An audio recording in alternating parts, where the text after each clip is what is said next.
Anda perhatikan deh, amati, sangat jarang orang yang aktif di adat mempunyai kehidupan yang sembarangan. Tidak. Dia kan sayangi istrinya, sayangi hormati hula-hulanya, hula-hulanya juga sayang sama dia. Banyak sekali teman-teman yang menanggapi video yang kami buat, khususnya mengenai ataupun yang terkait dengan adat Batak itu. Ya, sekali lagi saya ingin sampaikan bahwa sering orang salah berpikir, terutama anak muda kita, bahwa seolah-olah yang namanya adat Batak itu hanya urusan perkawinan semata. Ini dulu yang saya mau sampaikan sebagai prolog saya, bahwa perkawinan itu adalah salah satu dari sekian banyak tata cara orang Batak dalam melaksanakan adat ataupun nilai-nilai mereka. Ya. Jadi bukan hanya masalah perkawinan, ada urusan yang lain.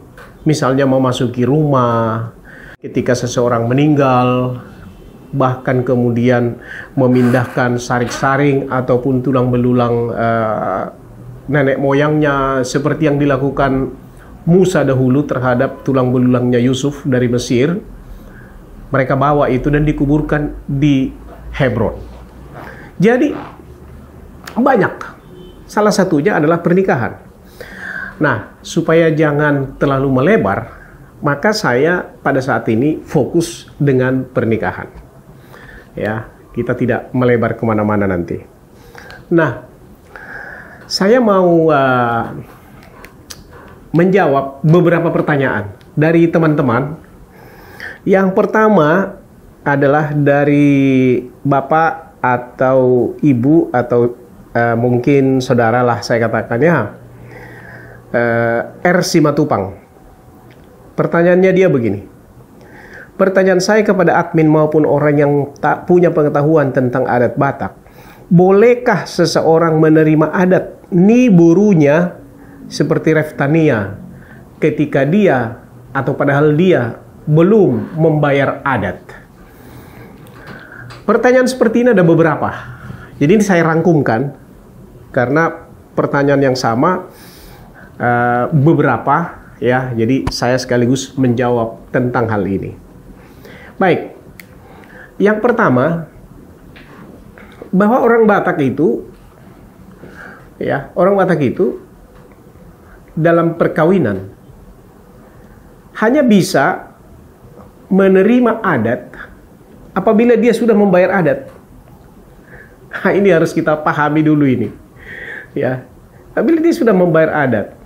Contoh, ya, kalau Anda perhatikan di dalam setiap pesta-pesta adat, ya, kami baru saja melakukan pesta adat sebagai pihak perburu kami.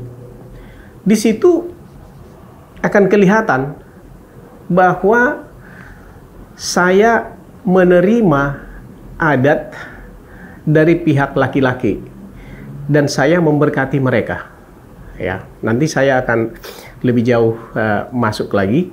Ya, saya mengulusi yang pertama ulus pasamut kepada besan saya, ya kan?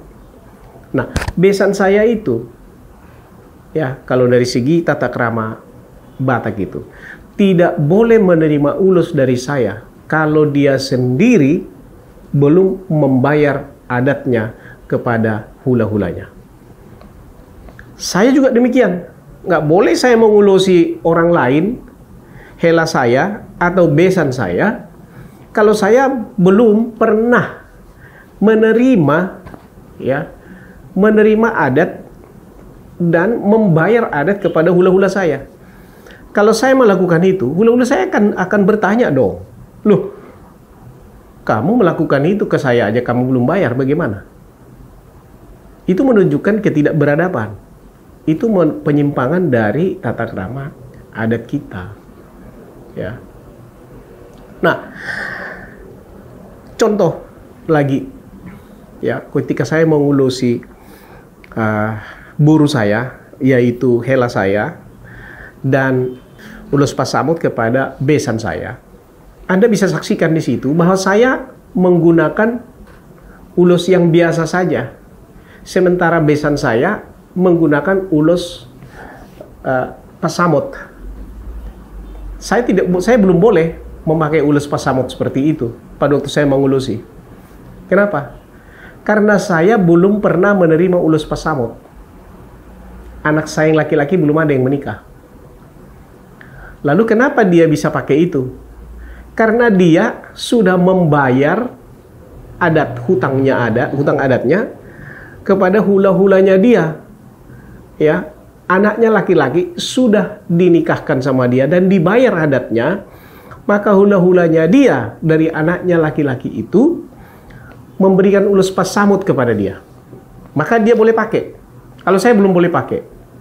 Demikian tertibnya. Ya. Dan itu harus kita pahami. Bukan karena ada pelecehan di sini kok dia bisa, saya nggak bisa. Walaupun saya lebih tua dari dia, nggak bisa. Itu sistem yang harus kita pahami. Jadi jangan dibikin sembarangan. Ya. Nah, kembali ke pertanyaannya si Matupang ini. Bolehkah seseorang menerima adat dari burunya seperti Reftania sementara dia belum membayar adatnya? Teman-teman, saya sudah saya sudah komunikasi dengan ibunya Reftania, ya, melalui telepon, WA. Dan ini saya tanya supaya lebih clear kita. Menurut ibu Buru Sitorus, dulu pada waktu mereka menikah tidak pernah ada adat yang dijalankan oleh marga Nenggolan, ya. Nah sekarang burunya menikah. Apakah marga Nenggolan boleh menerima ulos, boleh memberikan ulos, maksud saya, kepada helanya sementara dia sendiri belum membayar adatnya? Nah, kalau sampai di sini, ya, saya sudah pastikan kepada Ibu Sitorus bahwa Nenggolan belum pernah membayar adatnya kepada keluarga Sitorus.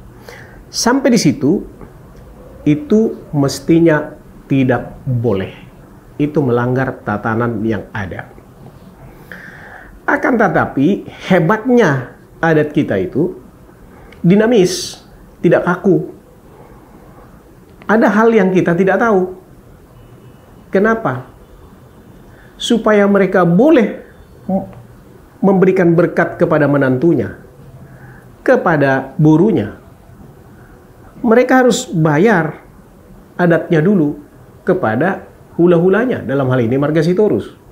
Ada cara di mana mereka bisa melaksanakan itu apabila mereka sudah melakukan satu hal, yaitu mendatangi marga Sitorus, bisa di tempat itu atau bisa sebelumnya dibuat atau diserahkan adat yang sederhana, yang simple.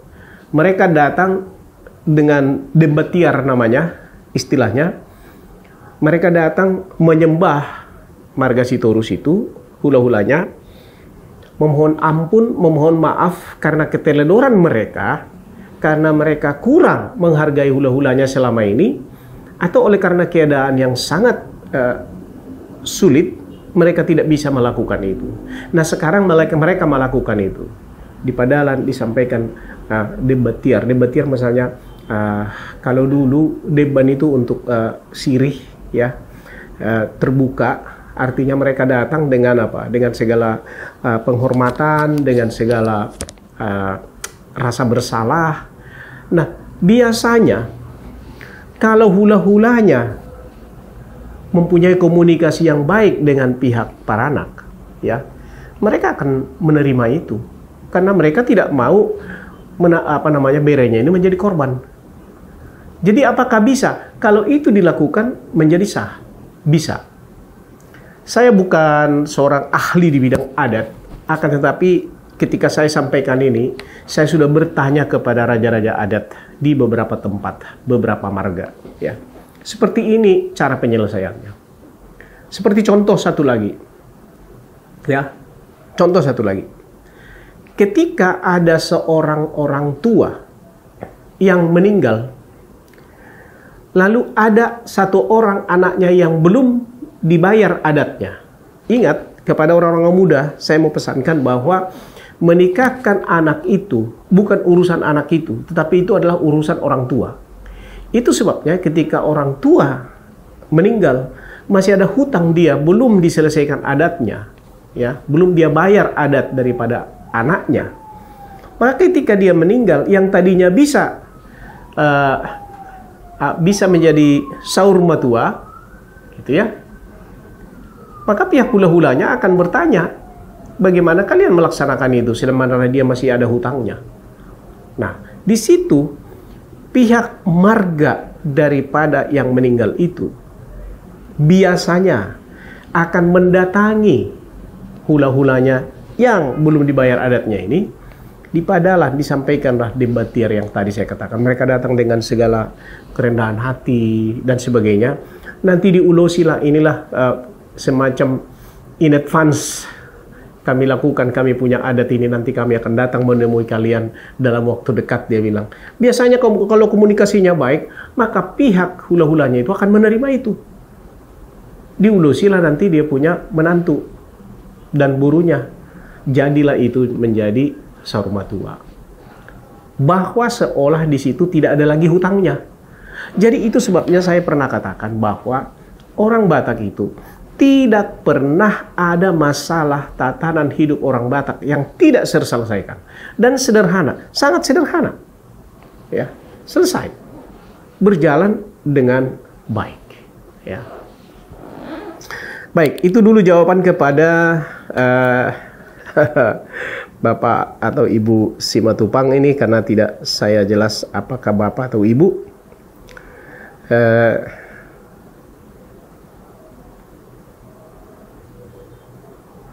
Kemudian rupanya banyak juga kawan-kawan yang bermasalah ini, ya, cuman selama ini nggak terbuka, ya.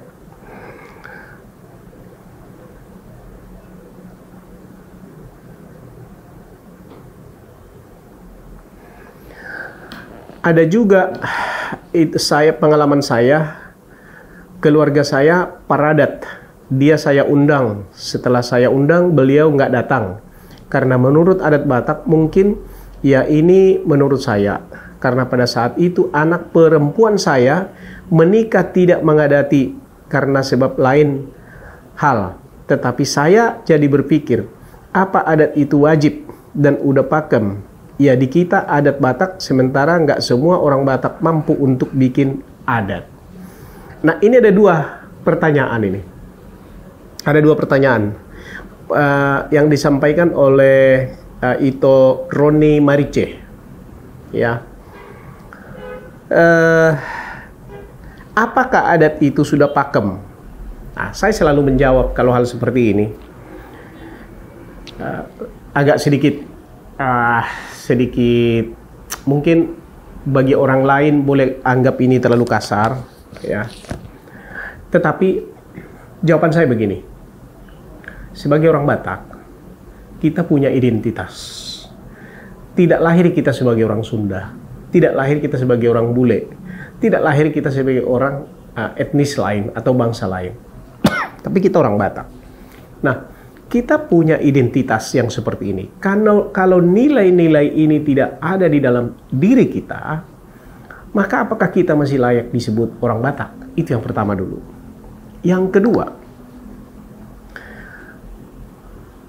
adat itu urusan berkat. Orang melaksanakan adat adalah untuk mendapatkan berkat dari Tuhan. Ya.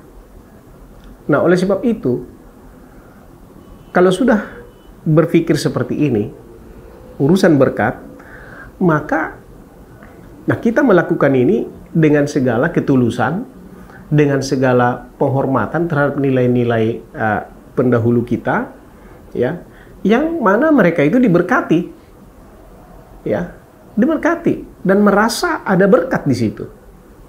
Nah, oleh sebab itu, apakah itu sudah pakem? Ya, tergantung kepada orangnya. Akan tetapi begini, saya mau sampaikan kepada Anda. Ya, di umur saya yang sudah memasuki lansia ini, saya suka mengamati dan kebetulan berhadapan dengan banyak orang yang bermasalah, ya. Saya mau pastikan, ini berdasarkan pengalaman empirik saya. Orang yang menghargai adat istiadatnya tidak akan gampang diterpa, tidak akan gampang menyerah apabila diterpa oleh masalah. Itu yang pertama. Yang kedua, orang yang taat dengan adat istiadatnya mempunyai kehidupan yang lebih tertata. Kenapa? Dia dengan istrinya akan saling menghargai. Dia menghargai hula-hulanya. Istrinya juga akan menghargai keluarganya, ya, yang lain. Jadi mereka itu lebih tertata hidupnya. Sangat jarang, Anda perhatikan deh, amati, sangat jarang orang yang aktif di adat mempunyai kehidupan yang sembarangan. Tidak. Dia kan sayangi istrinya, sayangi hormati hula-hulanya. Hula-hulanya juga sayang sama dia. Ya. Itu merupakan bukti bahwa nilai-nilai leluhur kita itu, nilai-nilai adat Batak kita itu adalah suatu nilai-nilai yang memang membuat kesejahteraan kepada kita. Coba bayangin. Saya banyak sekali di sini ketika tahu saya Nenggolan. Banyak sekali orang bermarga Nenggolan mengatakan horas bapak tua. Kenapa? Karena ada nilai-nilai adat di sana. Ketika tahu istri saya Boru Manik, maka marga Manik memberikan komentar, dipanggil saya Amang Boru. Marga Malau ada yang mengomentari, dipanggil saya Amang Boru. Itu nilai-nilai orang Batak. Tertib. Coba kalau tidak ada lagi nilai-nilai adat itu, nilai-nilai orang Batak itu sudah tidak ada, maka akan sembarangan. Udah nggak tahu lagi nanti siapa saudaranya, nggak tahu lagi siapa tulangnya, dan sebagainya. Jadi jawaban saya, apakah itu sudah pakem? Tergantung kepada Anda.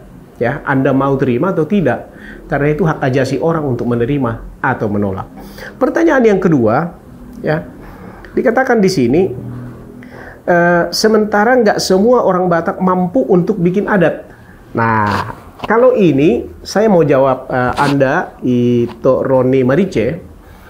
Adat Batak itu tidak mahal. Tetapi, kok begitu?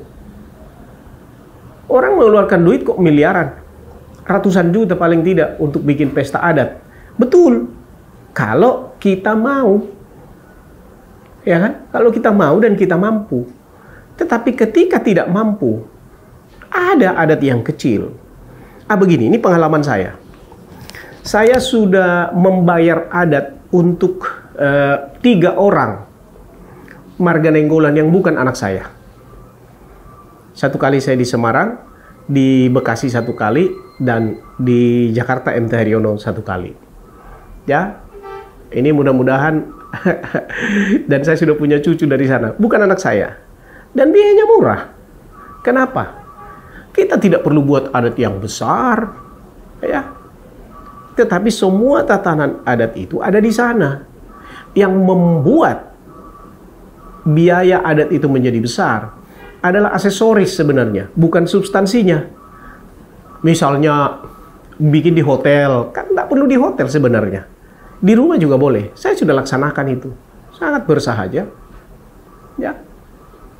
Saya juga sudah menerima adat dari, saya sebut putri saya, Boru Siregar. Saya perhatikan ada dia menjadi subscriber saya di sini. Demikian juga keluarga besan saya, marga Nababan, ya, Boru Siregar. Saya terima adatnya karena Boru Siregar ini orang tuanya tidak ada di sini, di daerah. Ketika komunikasi kita baik, bisa kita jalankan. Saya Nenggolan. Anda lihat itu? Anda lihat itu? Tapi bisa kita jalankan. Dan mereka bikin itu di rumah. Ke rumah mereka datang. Selesai. Ya. Selesai. Dengan biaya yang relatif murah. Selesai. Tidak ada masalah di sana. Oleh sebab itu, kawan-kawan, orang-orang muda dimanapun Anda berada, ya, jangan terus berpikir, adat mahal. Enggak. Hubungi keluarga Anda, hubungi keluarga calon mertua Anda, ya. Jangan sombong, ngomong apa adanya, jangan pula pelit. Ya kan? Kalau ada bilang tidak ada, jujur saja, ya kan? Nanti akan selesai, ya, akan selesai. Jadi adat Batak itu tidak mahal, murah. Tetapi ada juga orang yang memang ketika pihak laki-laki datang berbicara ke pihak perempuan, bukan tidak ada yang saya tahu begitu. Dia minta sinamot besar, ya kan? Kenapa? Karena dia misalnya orang yang sangat katakanlah dia raja adat dan sebagainya, sehingga harus banyak undang orang, dia minta sinamotnya besar, dan si laki-laki ini tidak sanggup, ya. Ketika itu yang terjadi, ya kan? Lah sudah, mestinya yang sangguplah membiayai yang tidak sanggup, kan? Kita menjadi keluarga ke depan. Tetapi kalau ini tidak bisa terlaksana, yang saya lihat ini, ya, fakta ini, si laki-laki itu mundur teratur, nggak sanggup, dan akhirnya itu akan menimbulkan kekecewaan yang besar kepada buruh kita sendiri. Ya. Jadi tidak mahal, murah. Yang penting komunikasi dengan baik. Ya. Kemudian ada juga dari Jawa Timur, dari Jawa Timur.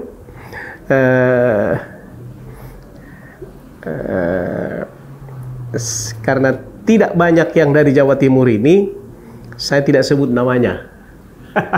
Dan dia ini adalah seorang teman yang sangat sering mengomentari video saya.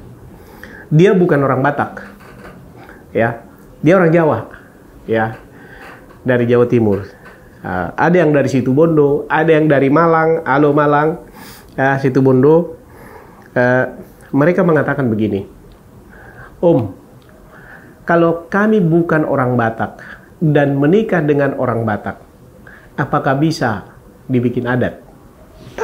Ini menarik. Jangan takut kau. Jangan khawatir. Ya, sangat terbuka. Ya, saya mau kasih gambaran yang paling gampang dan dilihat oleh semua orang. Ketika Jokowi menikahkan putrinya, Kahiyang, ya, di Medan, Kahiyang itu dibikin Boru Siregar. Begitu ya, bikin Boru Siregar. Nah, nanti marga Siregar lah yang berperan di situ sebagai perburu, sebagai yang punya anak perempuan, bukan Jokowi. Dan ada untungnya. Saya punya saudara juga ada yang seperti itu. Ada yang dari Tionghoa, ada yang dari Manado.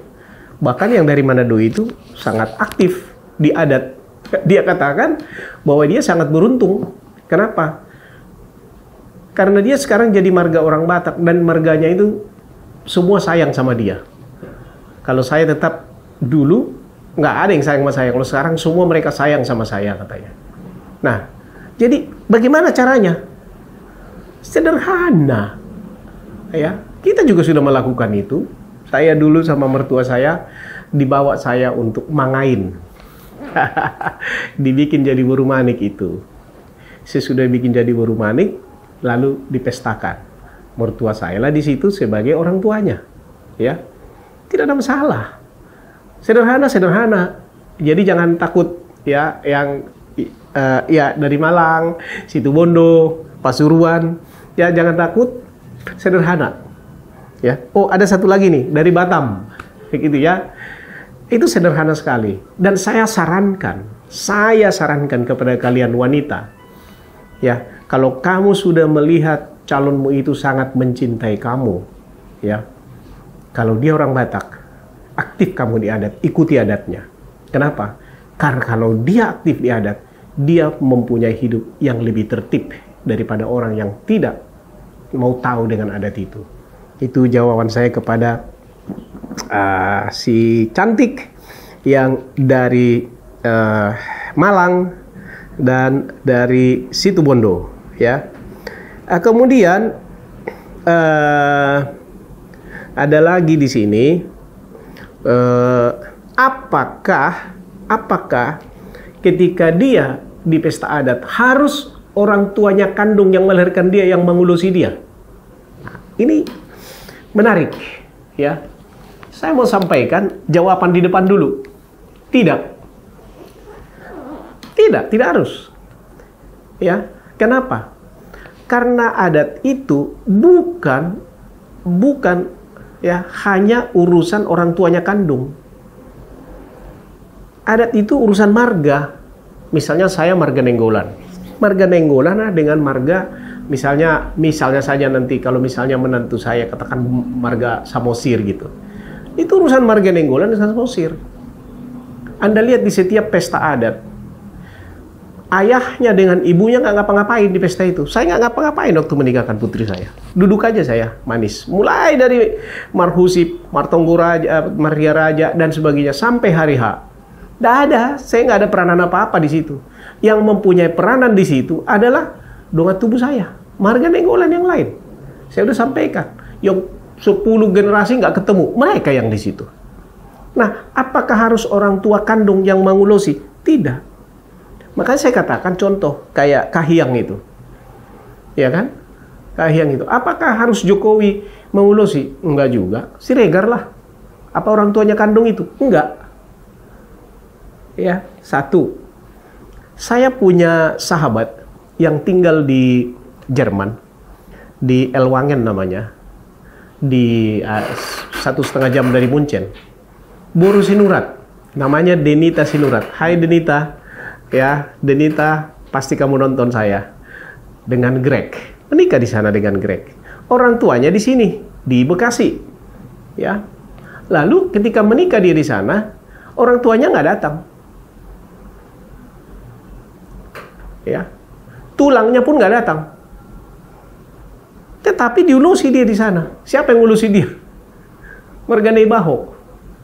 Tulangnya Marga Siotang. Anda lihat itu? Diulusi dia di sana. Margane Baho yang ngulusin dia. Dari mana itu datang? 4 jam perjalanan dari Munchen dia datang untuk melihat yang bukan bere kandung. Anda lihat itu? Itu orang Batak. Demikian juga urus dari ayahnya. Diuloskan di sana. Ya. Dengan ada marga Sinurat di sana, diuloskan mewakili orang tuanya. Apakah harus orang tuanya? No, tidak. Bahkan yang lebih ekstrim lagi, lebih ekstrim lagi. Ini boleh kita diskusi nanti, gitu ya. Lebih ekstrim lagi. Apakah seorang yang bikin adat kakak adik sekaligus 2. Jadi ayahnya mau membayar adat pernikahan putranya 2 orang yang belum dibayar selama ini, sekarang mau dibayar. Tetapi pestanya 1, 2 orang sekaligus. Boleh nggak? Boleh. Kenapa nggak boleh? Yang penting di situ dijalankan ruhut-ruhut nih para datur, ya. Tata caranya semua dijalankan dengan baik dan kedua belah pihak sepakat melaksanakan itu. Kita sudah lakukan itu. Jadi itu membuat adat itu menjadi murah, ya kan? Dan diterima, ya, diterima dengan baik, ya. Oke. Kemudian ada pertanyaan lagi terkait dengan masalah hukum. Sebenarnya tidak langsung dia katakan di sini secara hukum, tapi arah pertanyaannya itu harus dijawab dengan pendekatan hukum, ya. Dia katakan begini: kalau orang menikah, hidup bersama, ya, menikah itu kita artikanlah itu resmi menikah di gereja. Kalau sekarang ini kemudian diadati, kemudian dibuat akta catatan sipil. Ya, ada 3 hal untuk orang Batak. Nah, ini kasus yang disampaikan adalah seseorang hidup bersama dengan seorang wanita, ya, tidak pernah dia bayar adat, tidak pernah, istilahnya kalau orang Batak itu kalau dia bawa putri orang Mangalua, mestinya keluarganya datang ke pihak perburu, manuruk-nuruk, ya, datang dia istilahnya sowan lah, minta izin, minta ampun lah dan sebagainya. Tapi ini pun tidak dia lakukan. Kemudian adat pun dia tidak lakukan. Catatan sipil pun dia tidak lakukan. Ya kan? Nah, apakah seperti ini boleh menerima adat kalau nanti anaknya yang menikah? Kalau putri yang menikah, apakah dia bisa mengulusi? Saya mau jawab tidak bisa. Kembali kepada cara yang tadi. Nah, kenapa saya bilang ini pendekatan hukum? Kepada anak-anak muda, wanita ataupun pria, perhatikan ini. Ya, perhatikan ini. Supaya lebih tertata pola hidup kita, ya, hubungan-hubungan sosial kita. Seorang wanita yang melahirkan seorang anak di luar nikah,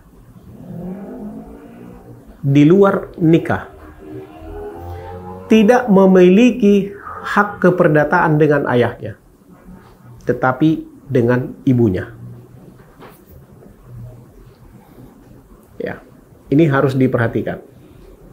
Kalau di Australia, misalnya contoh negara-negara common law, dia semen leave, cuman berdua saja tidur di apartemen, terus nggak nikah, dia punya anak, di sana nanti tinggal dicek DNA-nya.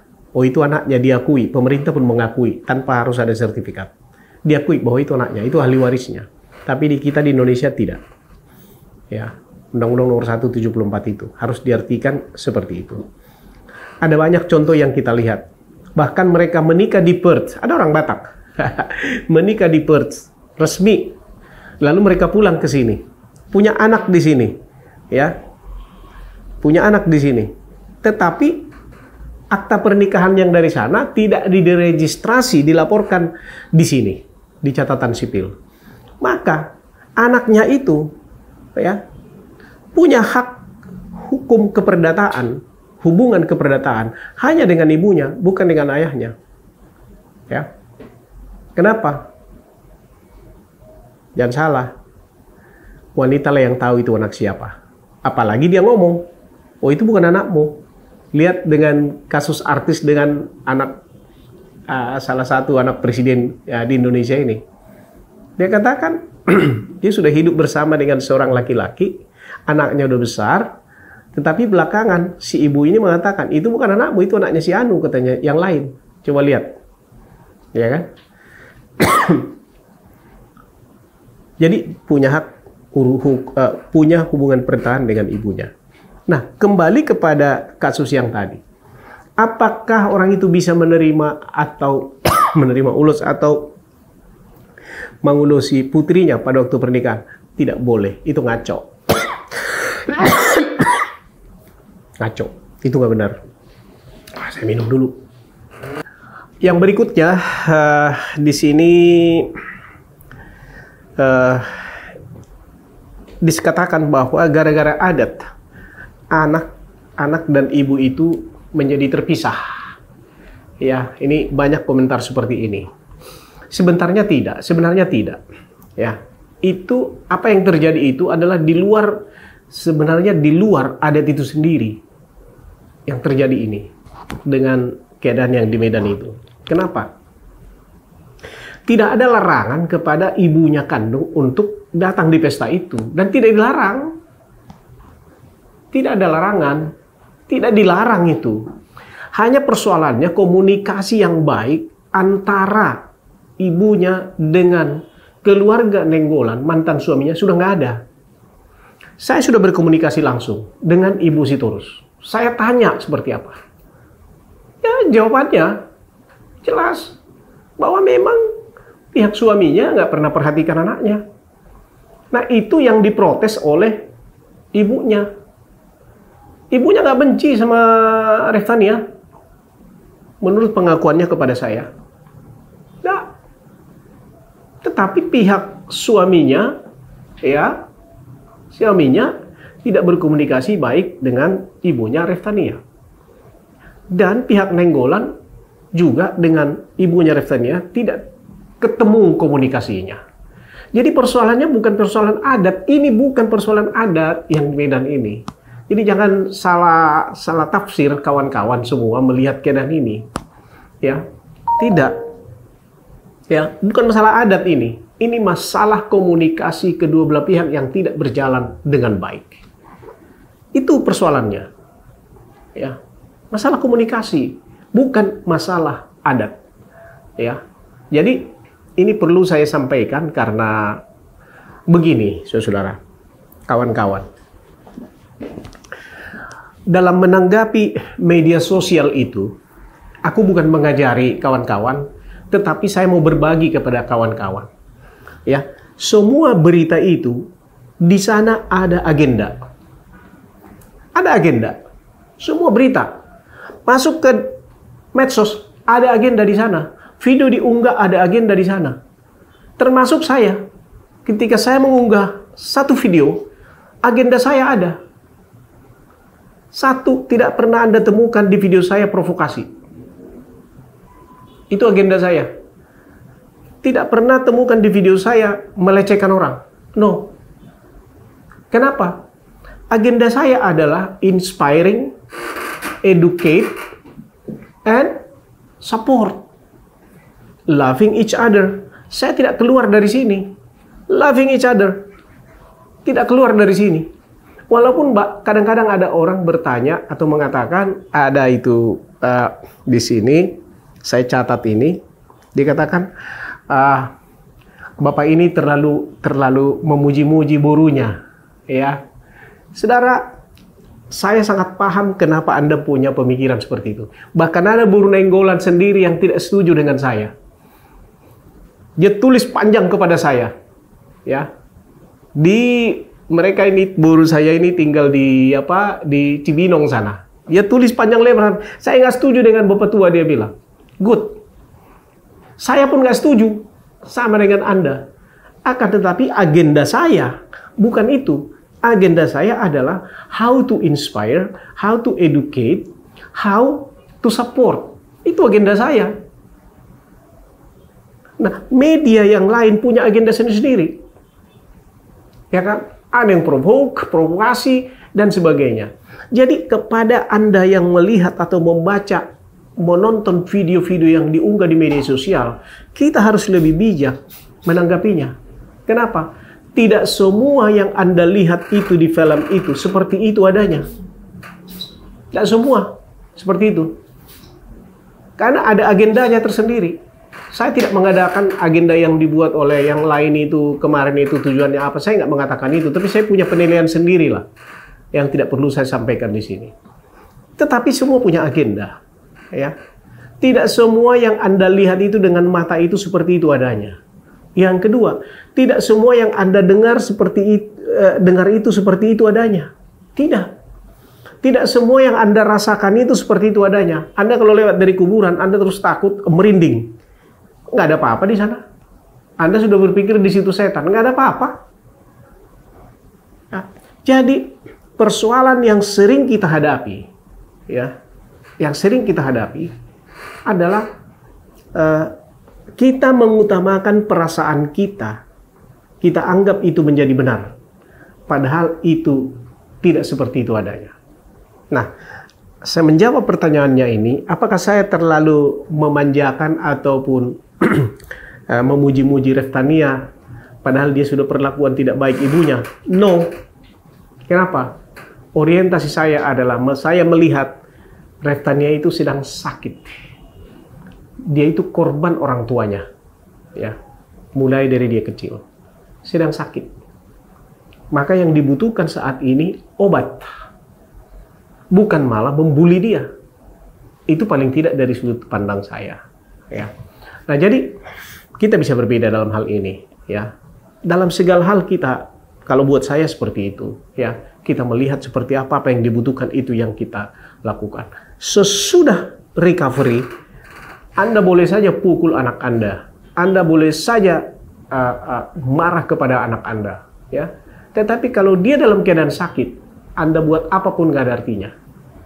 Ya, itu jawaban saya kepada kawan yang menyatakan hal yang itu tadi, ya. Baik, mengingat waktu kita yang tidak cukup, ada juga di sini mengatakan bahwa seorang ibu yang curhat di sini, bagaimana Amang, saya sudah ditinggalkan oleh suami saya sejak anak saya masih kecil. Sekarang ini sudah besar. ya kan? Dan dia mau menikah. Bagaimana? Nah, saya tetap berpikir bahwa kita harus terapkan nilai-nilai orang Batak itu di dalam diri kita itu, yaitu apa? Ya, komunikasilah yang baik, ya. Dan kepada kawan-kawan yang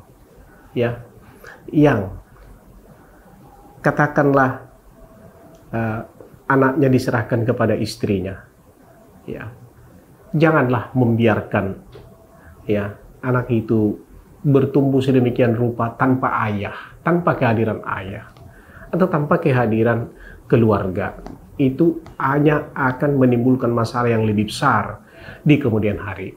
Baik kawan-kawan, karena waktu kita tidak cukup, maka demikian dulu penjelasan saya. Mudah-mudahan terjawab pertanyaan Anda. Sekali lagi, kepada kawan-kawan yang membutuhkan bantuan tentang masalah-masalah adat ini, di tempat Anda, di situ ada orang tua yang siap untuk membantu Anda, dimanapun.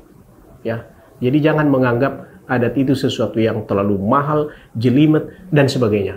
Yang diperlukan adalah hubungan-hubungan yang baik. Kiranya Tuhan memberkati, dan kiranya apa yang saya sampaikan ini boleh menjadi berkat kepada kita semua. Terima kasih.